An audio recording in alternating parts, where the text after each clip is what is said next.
You got into the safety business because you wanted to protect people, but somewhere along the way, the job started controlling your time, your schedule, your priorities, even your income potential. What if the expertise you've built over the years in the field can give you something more? More freedom, more control, more ownership of your future. I'm Sheldon Primus, the author of 7 Steps to Starting a Profitable Safety Consulting Business and the host of the Safety Consultant Podcast, with more than 350 episodes helping safety professionals become consultants and grow their career. Consulting changed my life. In fact, I'm a full-time RVer, and one consulting contract paid for my home I live in today. Now, I help safety professionals build their own consulting practice through bi-weekly coaching calls, accountability, and personal guidance. But this program isn't for everyone. Start with the Consultant Readiness Audit at sheldon.coach. What if everything we thought we knew about safety was just interference? From the host of the Rated R Safety Show and the founder of Safety FM comes the complete Signal Transmission Trilogy, now available in one powerful edition. Safety, in my opinion, the book that started the conversation. Safety Mutation, where the boundaries of culture, systems, and belief begin to break. And now, Safety Transmission, the final piece of the signal. For the first time, all 3 books are together in one volume. The Signal Transmission Trilogy, Complete Edition. This isn't just about compliance. It's about consciousness. It's about decoding the way we think, lead, and live, inside and outside the system.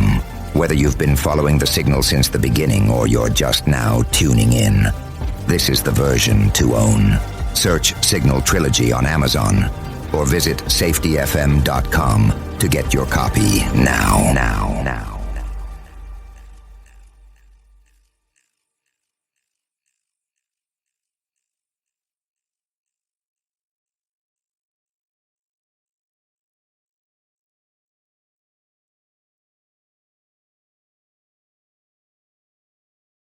Hi, this is Jim from Safety Wars. Before we start the program, I want to make sure everyone understands that we often talk about OSHA and EPA citations, along with some other regulatory actions from other agencies, legal cases, and criminal activity. Everyone is innocent until proven guilty in a court of law. Proposed fines are exactly that, and they are often litigated, reduced, or vacated. We use available public records, news accounts, and press releases. We cannot warranty or guarantee the details of any of the stories we share, since we are not directly involved with these stories, at least not most of the time. Enjoy the show. This show is brought to you by Safety FM.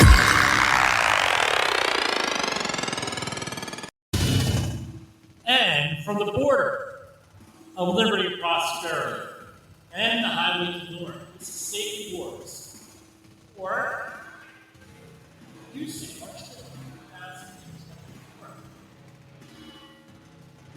Welcome to our Season 4 of Safety Wars.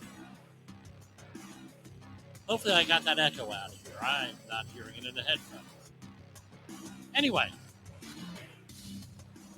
eventually we'll get there. Eventually. How's everybody doing out there? Where have I been? I tell you what, when I am able to, I will let everybody know what's going on here. Jay Allen, we had a conversation, I think, if not last week, the week before, on everything that's going on.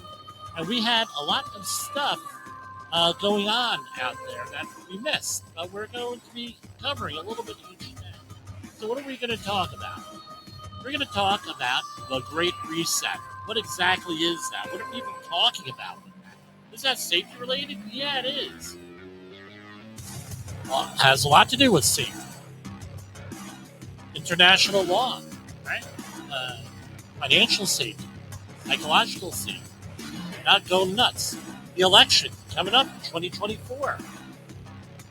What's my take on these things? We're going to be talking about that also. The railway accident. How about last week with the big thing out here in Long Island where a company got indicted, I believe convicted, something along those lines. 20,000 fraudulent things going on. OSHA outreach training and New York City DOB training. The licensing stuff, we're going to talk about that because that's another important thing. And, of course, our normal stuff, news and views and everything else. Now, I had to make a decision recently here on, what am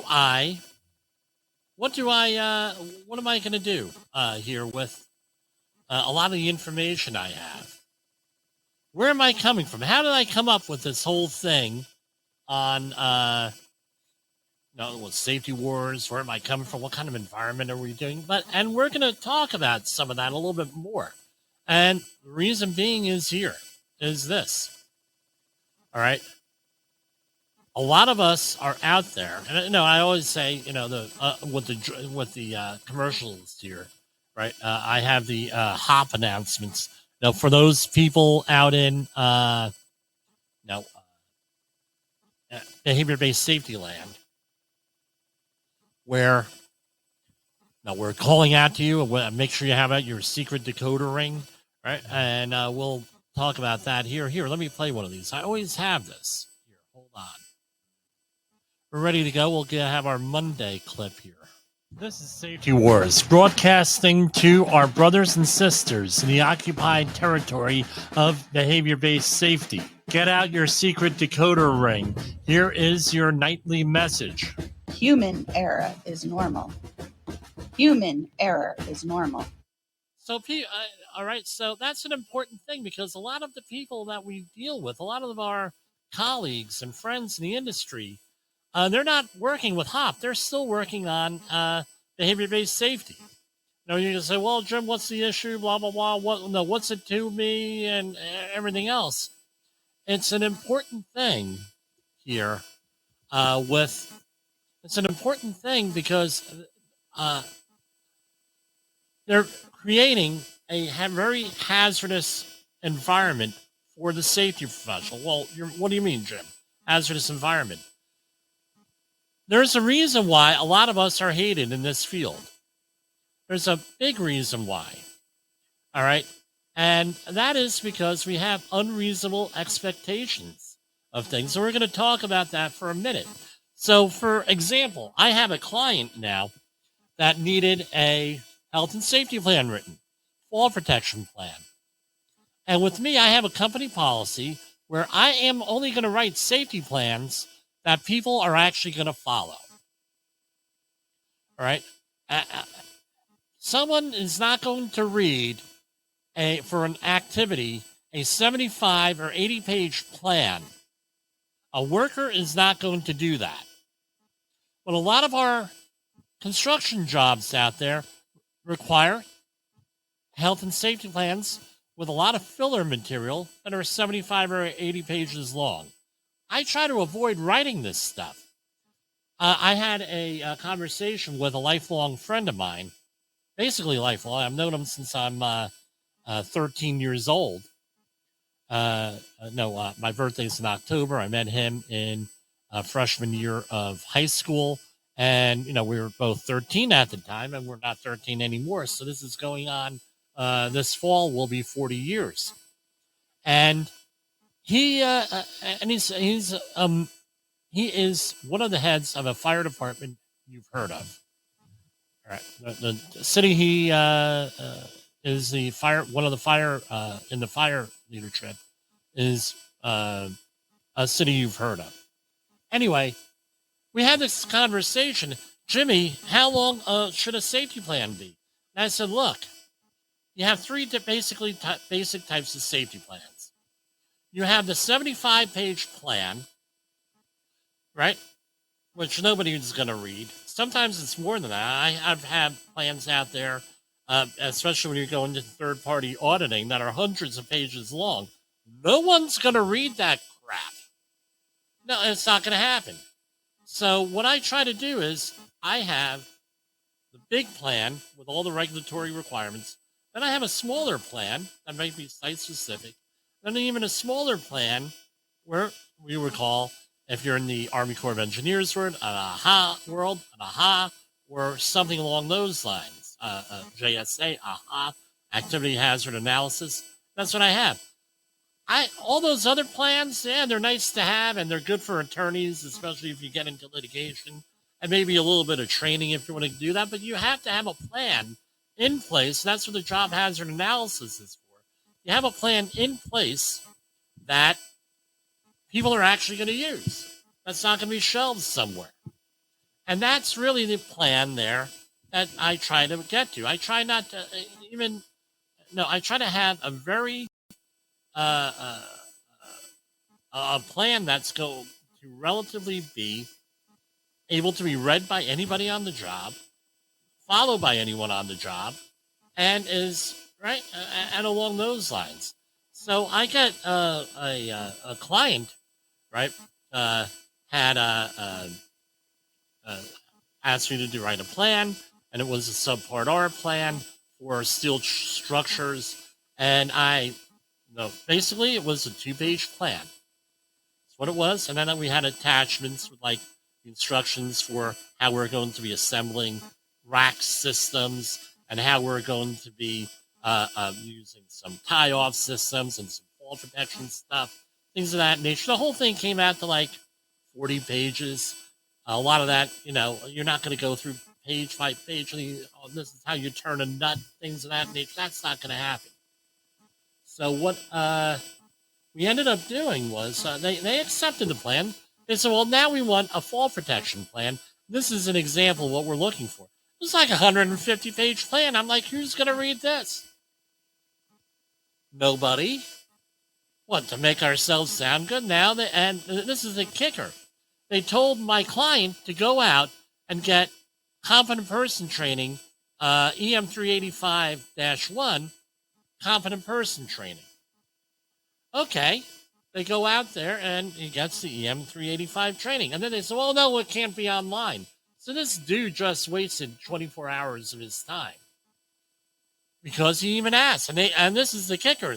They said, use this online LMS system that we use. See, use this for fall protection training for your EM 385. Then they said, well, it's no good. We're not accepting it because it was online. So which one is it? Right? That's what that's essentially what it comes down to. Hold on. We're getting some feedback here. I can't solve. So this is basically what we had to contend with here. So now he needs to do another EM 385 class with a person there, in-person training. Okay, fair enough. We do this. All right. Now they want, well, who's your trainer or what are their qualifications? Really? They want to go in depth like that. So let's say that you're using an external training company. You're not using Jim Polzel's Safety Works, which you should be. And you're using that. You're going to go and you're going to ask the trainer for a resume? Really? And for their qualifications? I've never heard of that in 30-some years, but apparently people are doing it. And at a certain point, there's got to be pushback to this. It's dumb, is what it is. No, how many? We joke on this. We have joked on this podcast when we were in the podcast days. I was with Jay Allen doing an interview, and with Sheldon Primus. Well, Jim, how? And I think Brent Sutton we went into it too. He said, "Hey, Jimmy, how many continuing ed classes have you?" And I said I pretty much had all of them from OSHA, right? And what they do down in Rutgers. Imagine me going up to the trainer. Oh, I have to want to know what your resume is, and I have to see all your certifications before I do this class. This is stupid. I'm sorry, I hate to use the word stupid, but then you wonder why we have issues here with everything. Really, not only do they want trainer certificate, which we have. Okay, that's not so unreasonable. They want to train the trainer for the guy who's going to be training. Okay, great. Now they want Oh, now they want an in-depth resume from that. Really? I don't know. It's just weird. Now, going back to what we said here with that, here we have, I'm going to read to you. No, this is where we're coming from here.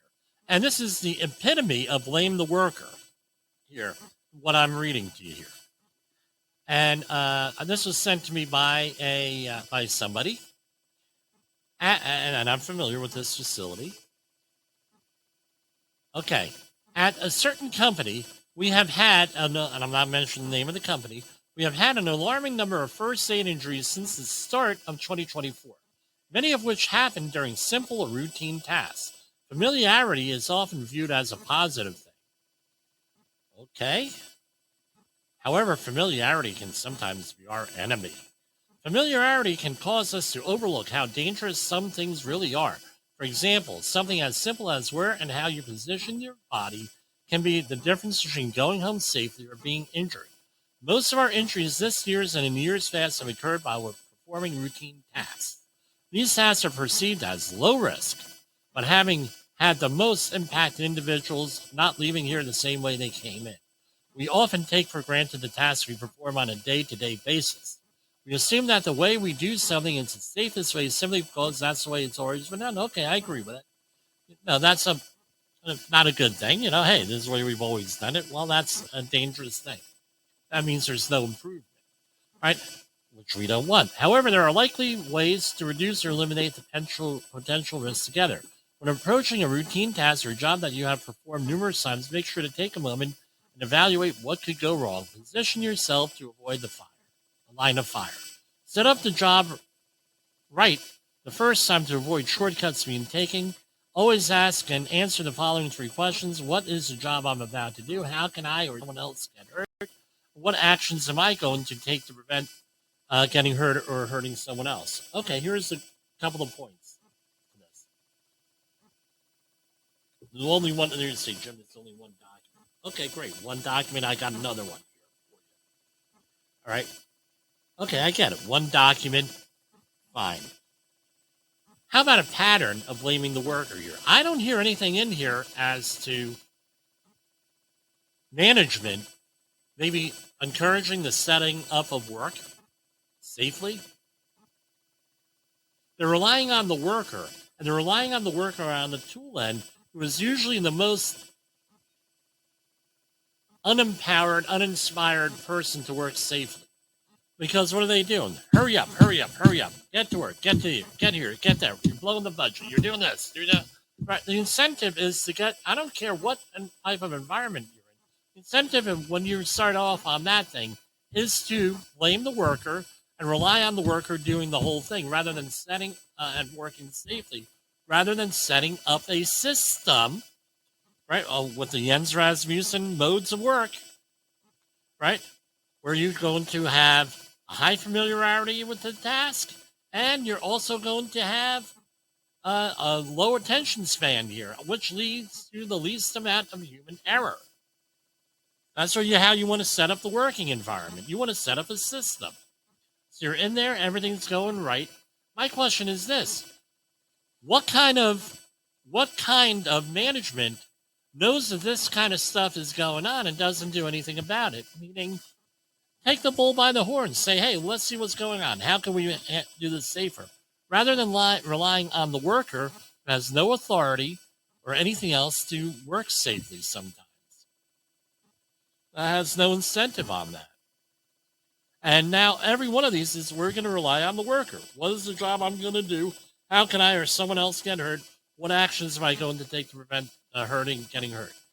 How about the management saying, what job is my worker going to do? How can my worker get hurt?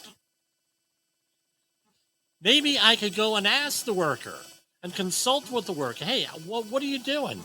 What job are you doing? Maybe working with the person, finding out how they're going to do the job. And right, and then you say, well, you know what? A little bit of coaching. What am I going to do to prevent you getting hurt? How can we make this a safer activity? How can we go through that darned hierarchy of controls and put in some controls on here? Do you have the right equipment for this? This is all prompting by management, and this is the way it has to be. You can't rely on the worker. Now, here's another one for you. Now, I'm going to say I have another document for you. Okay, without revealing things. Okay, so here we have an audit document from that facility. And what they have is a yes, no, or not applicable. And it's on one of those cards, like the lottery cards, right, where you put it into the machine rather than relying on the quick. By the way, that reminds me, I gotta look at those lottery numbers from the other day. But where you're trying to, you fill in the little oval and it goes to the machine and it reads it and everything else. All right. So here we go. Here is what it's called, a General Safety Audit Card. And this looks great. And they what they found over the years at this facility was that if you put down anything other than an affirmative type of response on here, you got questioned and you got bullied. That's what they found out. No, that's what they found out. They got bullied. So what do you think happened? Nobody put down anything wrong. They had like a 98% compliance rate, something like that, because you got to put something down, right? God forbid, you should do that. So here we have line of fire. All right, what's your action, the employee's action and behavior? Line of fire struck by, pinch point, overreaching, eyes on task, ascending or descending stairs and ladders correctly. Hard surface kneeling, meaning a knee mat or knee pads. Unnecessary stepping on pipe, rails, etc. Housekeeping and material staging. Close proximity. Now, if I were going to sit down here and answer no and truthfully on here and look at you over the long day to try to get all these questions, there are more on here. What do you think is going to happen? You're not going to be able to get the job done, and there's going to be antagonism on here with this. FRC wasn't warned. Eye or face protection wasn't warned. Hearing protection, hard hats, gloves, respirators. Right? And now, if you're going to do a proper audit with a respirator, what are you going to do? You're going to ask the person why they're wearing a respirator and maybe some things about a respirator. Personal fall protection, right? And some other stuff. Now you have work sites set up, correct tools, hoses, cords, motorized equipment, scaffold tags, barricades, equipment condition, safety or body considered for setup, overhead work. Right, this is what you're auditing with people, right? Then, can you report the emergency or know the emergency evacuation route, know the daily toolbox talk or safety thought? Knows the job hazards, PPE and JSA and permit. Crew member participate in pre-job safety walk. Knows safety shower location. Right? And then you have other things in here dealing with paperwork. Basically, you have the right paperwork, and we have some environmental things that go into environmental audit. So my question is this. Here we have this facility saying we have too many first aid cases. Okay, here's the question for you. Do those first aid cases, are they going to lead to a more catastrophic situation? How are first aid cases managed? Usually they go into some type of a log, which you got to have.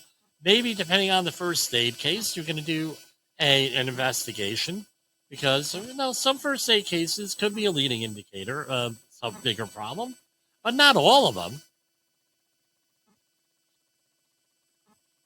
A first aid case doesn't go on your OSHA log, though, folks.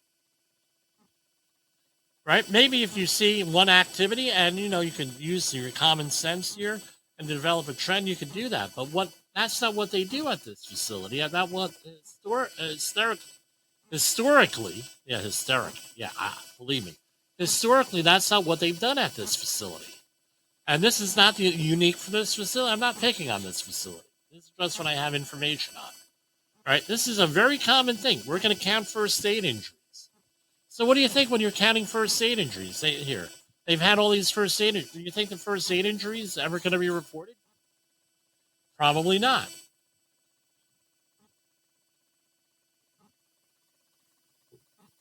Right? This is at the end of February, and they've had 10 first aid cases. 10 first aid cases out of how many workers? Thousands. What's the issue here? All right, what about recordables? What about that? Right, they have some other stuff here too. Again, blaming the worker for everything. That's not what we're about here. Part of the reason why this program here, and this is season 4, episode 1, one of the reasons why this program was formed was to teach you, the safety professional, or if you're responsible for safety, or an interested party of some sort, was to teach you about human and organizational performance and how to manage these situations. So how would I manage this stuff? Right now, I'm to the point in my career where I have some freedom. Not everybody could do that. What I would say is, you guys know, your upper level management knows about human and organizational performance. I know that for an absolute fact. Why do you continue to do this? Why do you continue to do this? And I would ask a question, and I might not like the answer that I get. I would not do it in front of 50 people unless it warranted, and that normally doesn't warrant that. Take them on the side. Hey, why are we doing it this way? We do know that this is not the way that when we record injuries like this, so their first aids, repeat people who were first aids, we're not going to get them reported. And the other thing is this: do these first aid injuries actually translate into an OSHA recordable or a catastrophic incident if we are focusing on them? Shouldn't we be focusing on other stuff rather than this? I tell you what, I'll take a dust in the eye versus a nail in the eye any day. One's a first aid case, one's not. I'll take a Band-Aid first aid case versus a laceration. Okay, thank God he was wearing gloves, cut-resistant gloves, because he had not been wearing cut-resistant gloves. Would have been, other than going into the big book of boo-boos from Doc McStuffins, this would have been in a, and this is now, without the glove, it would have been a recordable, right? Positive. Getting along with people. Being positive. Human and organizational performance. Work. That's what we're about. That's what you need, where you need to go with this. Not so punitive, right? Because right now, the level of frustration I'm hearing from a lot of safety people out there, and I have heard for a long time, is this whole thing of we're going to blame the worker. Jim, they hate my guts. Jim, I'm not getting the raises. I'm not progressing in my career. Well, because they don't value maybe it's your approach. Maybe they just don't value safety. They're paying lip service. Maybe so it's something else. Mike Rowe, he does a good job when he talks about safety, obviously. Right? He has the safety third thing, where safety cannot be a higher priority than number 3. You got to get the job, do the job, then we worry about safety. I say in today's climate, safety fourth. Are you actually going to get paid? Well, if you're not going to get paid, you're not going to have a workforce that works safely. I've been on jobs where they've had pay situations. A couple of them. Some of them very recently. You're out there, you're auditing, and you're doing your thing, you're coaching, and helping everybody out, doing move and groove, you're trying to be positive and everything. And you say, hey, can you do X, Y, and Z? Hey, maybe this will be a better way of doing things. And you get, what do you think they tell you? We ain't freaking doing that. We haven't gotten paid for 3 weeks. Or a contractor saying, you want us to get new fall protection equipment because it doesn't pass your standard for safety? Well, I said, well, look, it's not my standard for safety. Your shit's frayed. It's cut. It's all cut up. It's all damaged. The self-retracting lanyard ain't working. The carabiner is all pitted. Well, you're lucky we got that because these son of a bitch didn't pay us for the last 2 months. We're forced to be here. Yeah, that goes on out there. You got to get paid. Sorry, Mike. Sorry, Mr. Rowe. Let's go to commercial break. We'll come back with the news and views here. All right.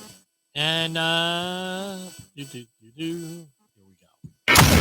In the professional safety community, communication and planning are just a few keys to your program's success. The question many practitioners have is, where do I start?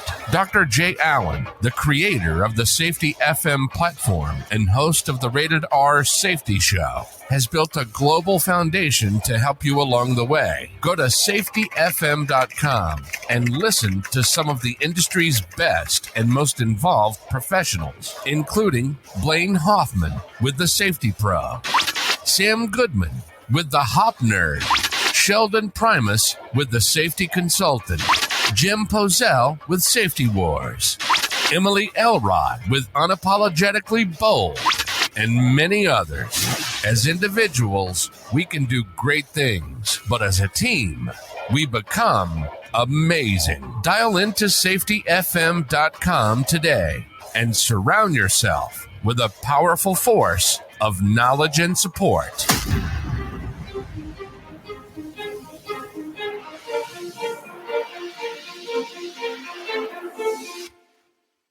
Is your safety training old, stale, and hackneyed? Is your safety trainer still preaching a warped version of behavior-based safety? How about safety training that actually addresses your hazards in your workplaces and is not standardized baloney from 25 years ago? Contact the Safety Wars team at safetywars.com or call Jim Pozell at 845-269-5772. Remember, if you're receiving this message, you are the solution to unsafe workplaces. OSHA recordables, catastrophic losses, environmental disasters. You want answers? So do I. This is Jim Pozell with Safety Wars. That's my daddy. Okay, we are back. All right, so now a lot of folks here, and again, it's cultural, it's age and everything. You have people out here who have seen the Godfather movie, right? And they have, it's a horse's head. Is in that movie a severed horse's head? It's one of those iconic movies. Well, here we have, and we're kicking, this isn't safety related, but this is all from the Department of Labor, right? U.S. Department of Labor seeks court order to stop alleged retaliation by Tennessee Farm after an employee finds a severed pig's head at his workstation. USDOL has filed a complaint and motion seeking a temporary restraining order to prevent a Henry County farm from allegedly retaliating against two workers who asked about their wages, protected activity under the Fair Labor Standards Act. Filed by the department on February 1st, and blah, blah, blah, doesn't matter. The human resources manager from the company has been asked by the court to stop violating FLSA through retaliatory actions against employees. And the department's Wage and Hour division found that two workers who provided animal care to the farm's pigs cooperated with the division investigators after workers asked their employer about their pay. After the company learned of an initial complaint, the employer tasked one employee with clearing offices and bathrooms as well as picking up pig waste, activities outside of their normal job activities. After accusing the employee of filing a federal complaint, the company allegedly tries to force them to sign a document forbidding them from speaking with other employees about pay issues. Investigators also learned another worker who has also asked about their wages was called to meet with the farm's management and threatened with termination. Returning to their workstation, they found a severed pig's head. Wow. I guess they watched The Godfather a little bit too much on that one. All right.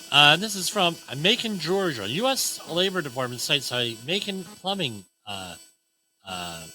contractor and proposes $308,000 in penalties for safety violations after workers suffered fatal injuries. Federal safety investigators found a Macon plumbing contractor could have prevented a fatal trench collapse claimed the life of a 20-year-old worker and hospitalized another worker by following required safety procedures. Investigators with OSHA found that on August 10, 2023, two contractors' employees were installing a sewer line pump in a trench when it collapsed. So here we have, let's see what we have. So here we have, and you know what? Let me share this. Oh, ooh, we have people trying to chat with me. Let's see what we have here. Hold on. Chat. Okay. On the stream. What are you reading? Okay, I am reading right from the Department of Labor press releases.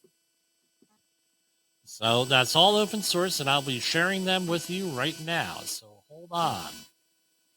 Here.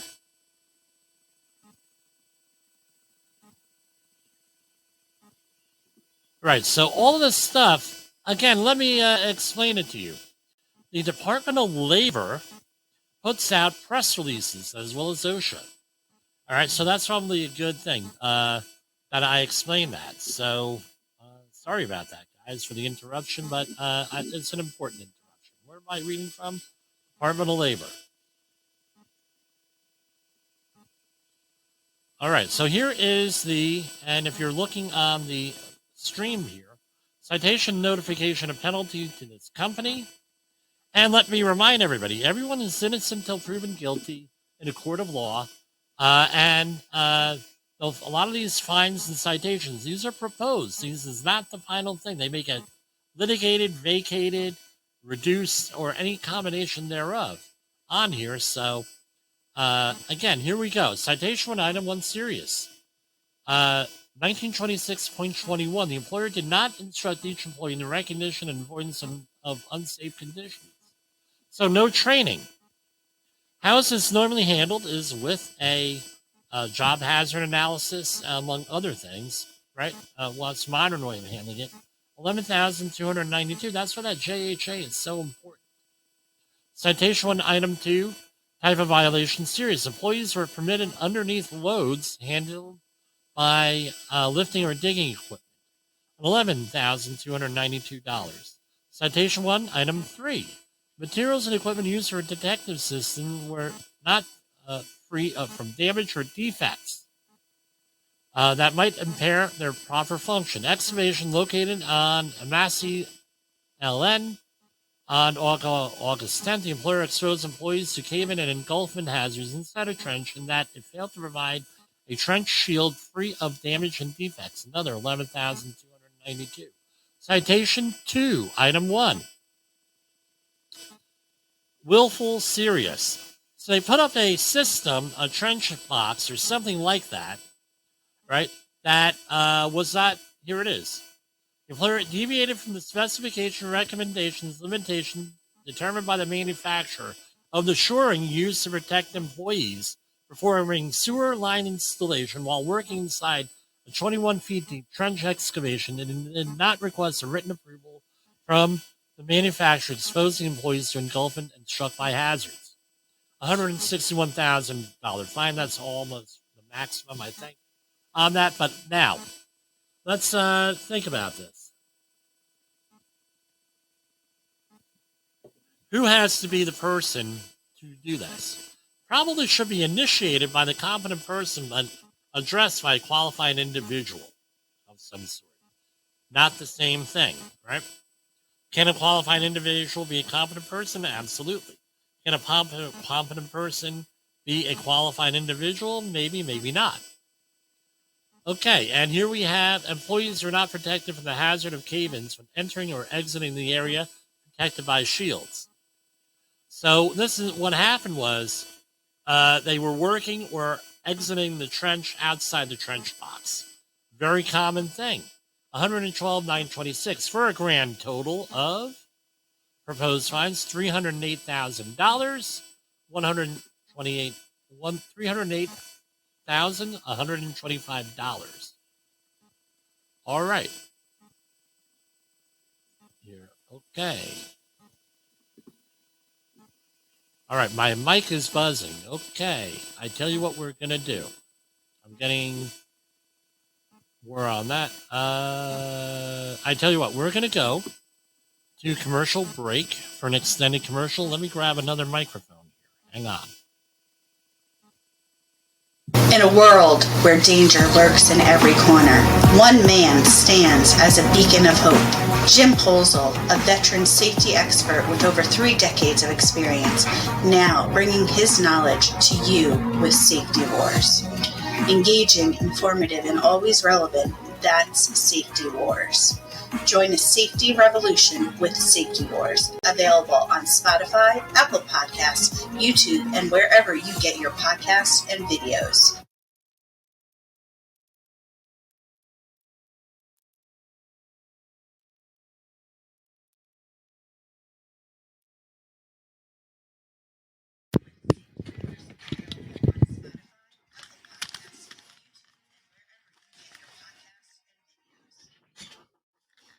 Okay.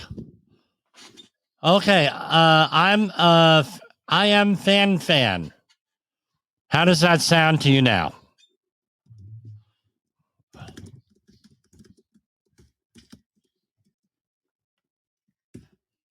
All right. So we had to switch microphones there. Microphone hopefully is not buzzing here. All right. Thank you. By the way, thank you for the feedback. Right. All right. Let's go here. Lost my place. Hang on. All right.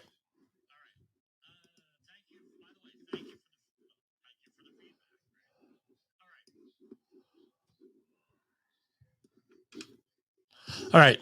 U.S. Department of Labor slights a brick manufacturer. Let's see if we can share this. Hang on. By the way, we're going to be changing things here a little bit when we...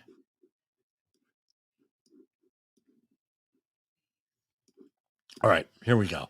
U.S. Department of Labor cites Selma brick manufacturer for exposing workers to respiratory hazards that can lead to incurable lung disease. And this is a brick manufacturer. Proposed penalties, $124,000. Probably a smaller company here. So they got some reductions. So citation 1, item 1A, no respiratory protection program, $11,292. Citation 1, item 2, item 1B, no, where there was a respiratory respirators were required, there was no program with that. Right, so no written procedures, no program instituted, $0 on that. Citation 1, item 2, no medical evaluations, $11,292. Citation 1, item 3, no fit testing, $11,292. Citation 1, item 4, training was not provided prior to requiring employees to use a respirator in the workplace. So no training, another $11,292. Citation 1, item 5, serious.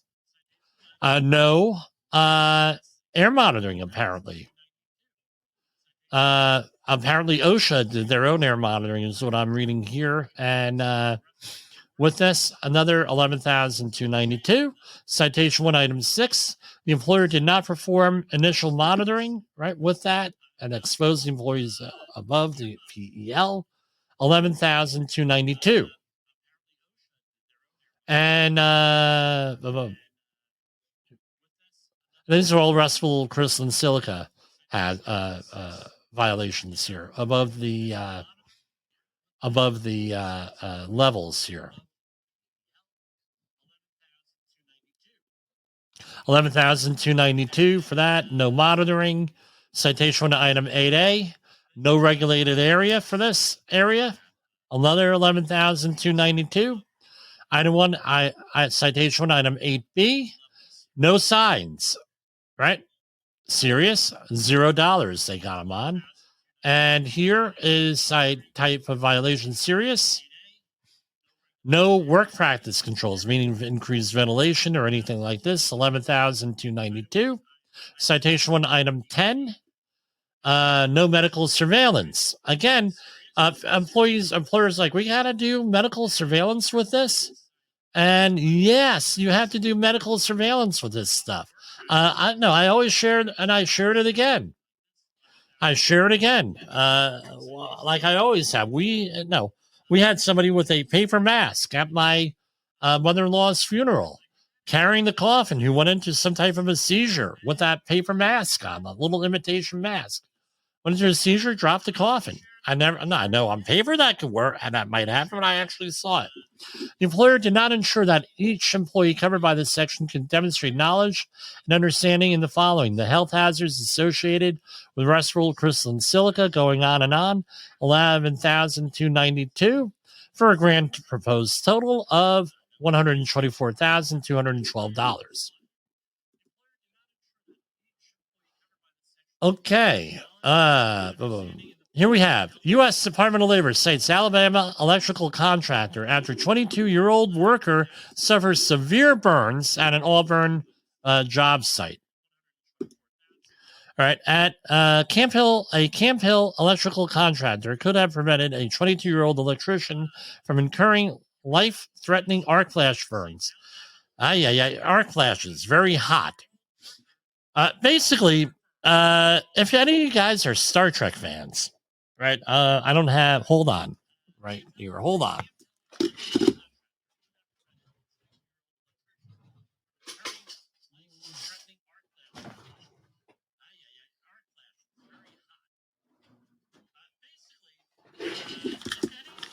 Okay, sorry, I don't have one here.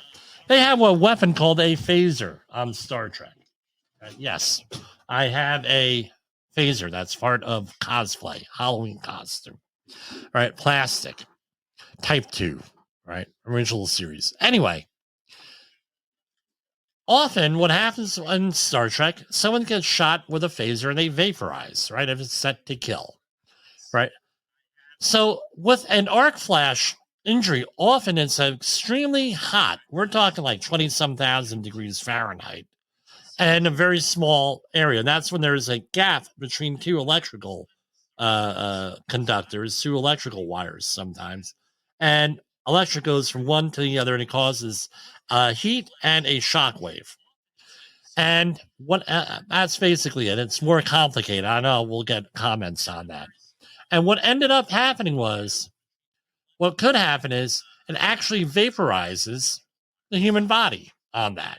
So the Star Trek does have some basis and some reality here. And it actually literally, that's what happens. And I know people who survived arc flashes.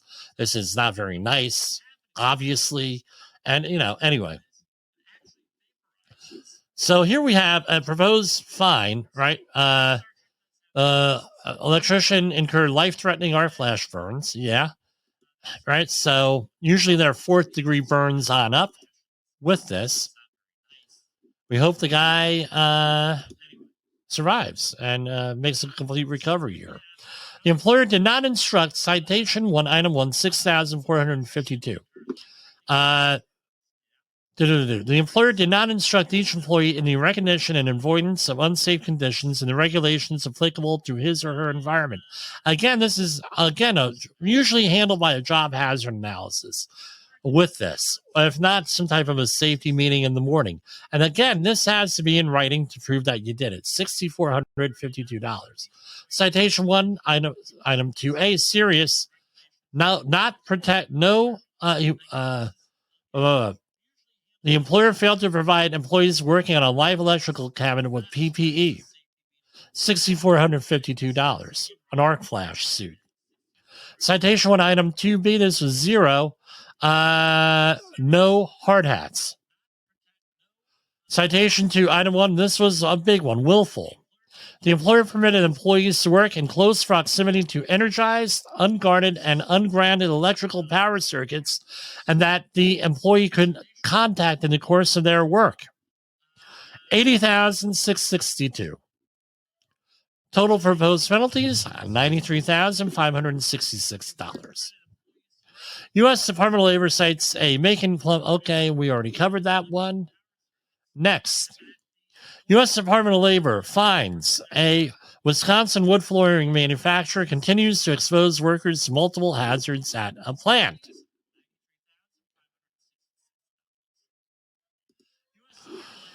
Okay, so 28. We're not going to go over all 28 of them. We'll do them with proposed penalty of 269. What are we dealing with? Lockout, tagout, guarding, fall hazards, forklift repairs, operating forklifts, PPE, electrical hazards, hearing conservation, recording injuries in a timely manner, train employees on hazards associated with chemicals. So we're looking at 1910 146, 178. We'll see what the PPE is. And let's see, what do they actually have this year? All right, here we have. We're scrolling on down. All right. Company name, we're not going to give you. Citation 1, item 1A, type of violation serious. Hearing protection, 1910, 95, 12,421. Again, this is general industry, which has a lot more stringent requirements than construction, including a hearing conservation program that's very explicit. Citation 1, item 1B, hearing protection. How much does a pair of earplugs cost? Not much. Not much, but it was $0. They got him on here. Citation 1, item 2A, no HAZCOM program, 1910, 1200, 1200, 400, 12,421. Citation 1, item 2B, no safety data sheets, $0. Citation 1, item 2C, no training, no HAZCOM training, $0. Citation 1, item 2D, again, no HAZCOM training. Here we have a repeat violation for $24,000, and this was no follow-up on previous hearing protection issues. Citation 2, item 1B, a repeat serious one for how much? This is very extensive. It goes on for like 3 pages. 4 pages. No dollars for what is a repeat violation. 4 pages of stuff. We're already up to like page 23 on this report. Citation 3, item 1. Other than serious, no hearing protector attenuation. The employer shall evaluate hearing protector attenuation. This is a little bit more comments this requires. The employer shall evaluate hearing protector attenuation for the specific noise environments which protector will be used. So on or about September 13th, the employer did not evaluate an earmuffs, right? Evaluate the specific earmuffs, the blah, blah, blah, the straight line ripsaw operator, and I'm trying not to use company names here, so I'm hesitating here. When exposed to a noise exceeding 90 decibels for an 8-hour time-weighted average, the employee was exposed to noise at 293% dose level of the permissible daily dose, or an average sound level of 97.8 decibels, as measured over 480 minutes of sampling over an 8-hour shift. This dose is equivalent to a 8-hour TWA exposure, 97.8 decibels. Remember, this is all in logarithms. Use of methods in Appendix V of 1910.95 to evaluate hearing protector attenuation specific to the noise environment. $0. So we got $49,684. Again, it's going to be a hell of a lot less, than $49,000 to comply with this. Now they get a proposed penalty of $449,000 plus dollars. Plus, they probably have to spend another $20,000 to get up to speed on this stuff. It really doesn't make too much sense here. And let's stop the share. It's just very frustrating here with the whole thing here. All right. Now let's go on. Let's take another break here, and then we're going to figure things out. Safety Wars is streaming now. SafetyFM.com. Have you listened or watched the Safety War show? It does stream live on the radio and on the streamer-emers that we have. So if you have not taken a listen to Jim Bolzel and what the hell he's doing every evening with Safety Wars, I would strongly encourage you to take a view or take a listen, whichever option is available for you, and take a listen to what the hell he has going on.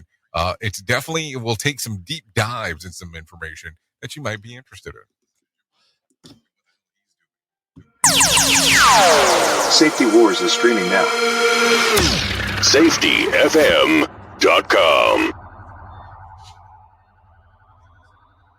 This is Safety Wars, broadcasting to our brothers and sisters in the occupied territory of behavior-based safety. Get out your secret decoder ring. Here is your nightly message. Human error is normal. Human error is normal. So anyway, this morning I got my phone blew up. Right, with my high school and I, we basically have a SMS group going on. And hey, there's one like this. Hey, Jimmy, is your Facebook working? Is this working? And blah, blah, blah. And they didn't make an immediate announcement, and Facebook was out.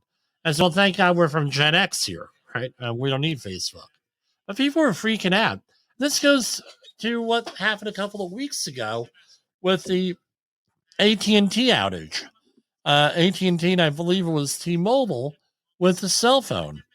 Now, we were relying on a lot of this stuff for communicating and everything else out there and keeping in touch with our people and everything else. Now, is that really the best thing for us? I don't know on that.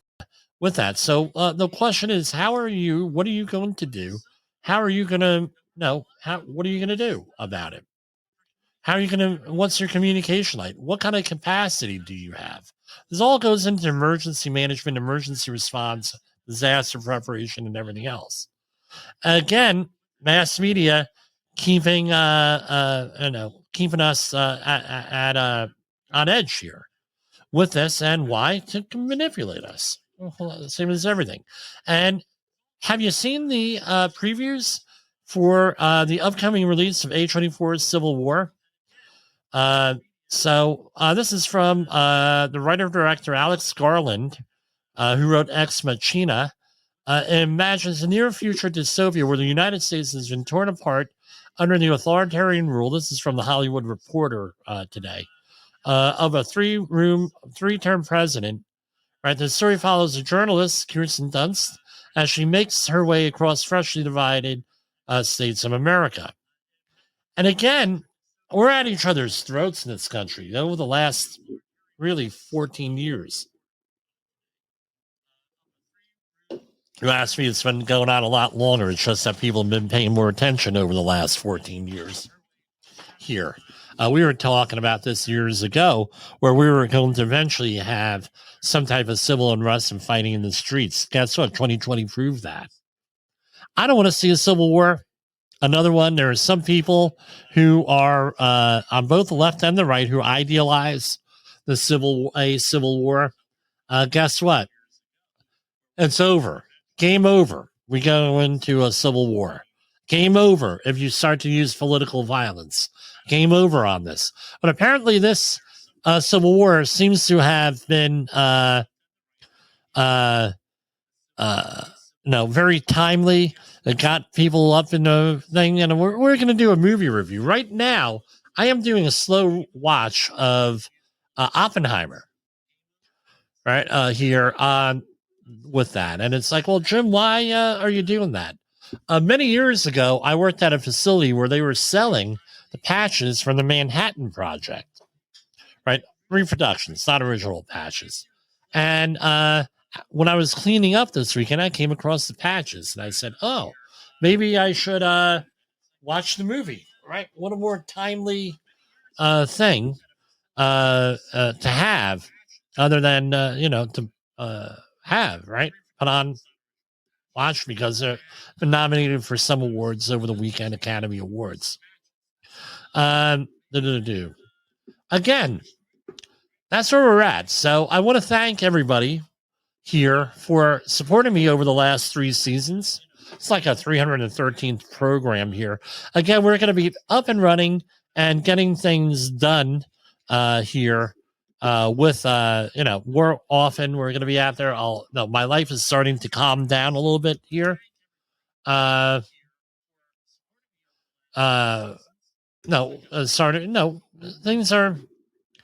have been rough over the last couple of years here. So when we started the program, my mother-in-law had died 3 weeks into the program. We were just doing podcasts. Then my father died the next year. Then my mother last year. I had a cousin die this year, and another family member come down with a major health issue that we've been dealing with. And we also have one of our guests, Chris Gervais. Chris Gervais, he went by his stage name, passed away. So it's been a little bit rough here the last month and a half, along with some other stuff going on here in the back office. And I want to thank everybody for sticking with me here and supporting us.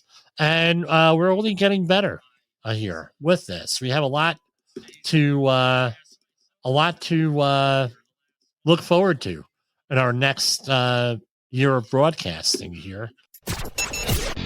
The views and opinions expressed on this podcast are those of the host and its guest and do not necessarily reflect the official policy or position of the company. Examples of analysis discussed within this podcast are only examples. They should not be utilized in the real world as the only solution available, as they are based only on very limited and dated open source information. Assumptions made within this analysis are not reflective of the position of the company.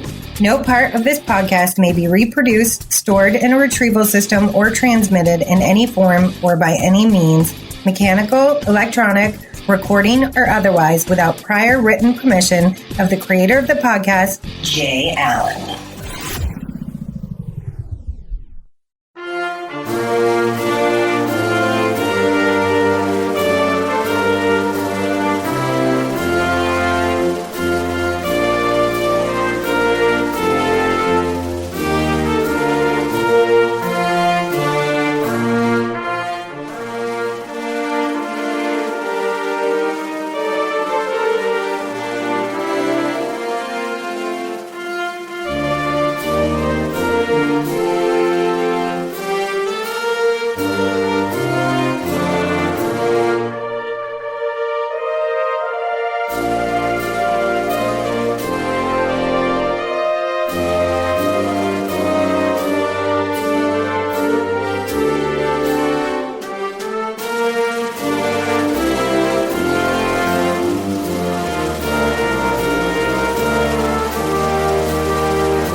You got into the safety business because you wanted to protect people, but somewhere along the way, the job started controlling your time, your schedule, your priorities, even your income potential.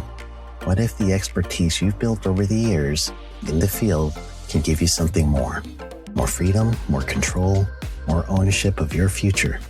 I'm Sheldon Primus, the author of 7 Steps to Starting a Profitable Safety Consulting Business and the host of the Safety Consultant Podcast, with more than 350 episodes helping safety professionals become consultants and grow their career. Consulting changed my life. In fact, I'm a full-time RVer, and 1 consulting contract paid for my home I live in today. Now, I help safety professionals build their own consulting practice through bi-weekly coaching calls, accountability, and personal guidance. But this program isn't for everyone. Start with the Consultant Readiness Audit at sheldon.coach. What if everything we thought we knew about safety was just interference? From the host of the Rated R Safety Show and the founder of Safety FM comes the complete Signal Transmission Trilogy, now available in one powerful edition. Safety, in my opinion, the book that started the conversation. Safety Mutation, where the boundaries of culture, systems, and belief begin to break. And now, Safety Transmission, the final piece of the signal. For the first time, all 3 books are together in one volume. The Signal Transmission Trilogy, Complete Edition. This isn't just about compliance. It's about consciousness. It's about decoding the way we think, lead, and live, inside and outside the system. Whether you've been following the signal since the beginning or you're just now tuning in, this is the version to own. Search Signal Trilogy on Amazon or visit safetyfm.com to get your copy now.